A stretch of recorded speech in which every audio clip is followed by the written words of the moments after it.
আসসালামু আলাইকুম, সবাইকে স্বাগত জানাচ্ছি। আজ আপনাদেরকে জানাবো বার্টন রাসেল সম্পর্কে। বার্টন রাসেলের প্রকৃত নাম Burton Arthur William Rasel.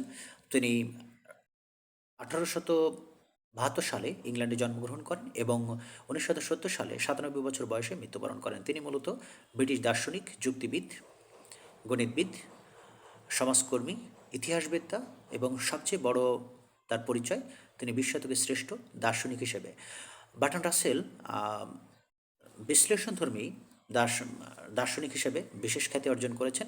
দর্শনশাস্ত্রের model হিসেবে তার একটি প্রবন্ধ আছে, যেটির নাম ওয়ান ডিনোটিং। বার্টন রাসেলের একটি প্রবন্ধ বাংলাতে অনুবাদ করেছেন বাংলাদেশের সাহিত্যিক Motahar Hossain Chowdhury, conquest of happiness, অবলম্বনে সুখ। বার্টন রাসেল দার্শনিক হয়েও সাহিত্যে নোবেল পুরস্কার পেয়েছিলেন 1950 সালে। গ্রন্থটি হলো ম্যারিজ অ্যান্ড মোরালস।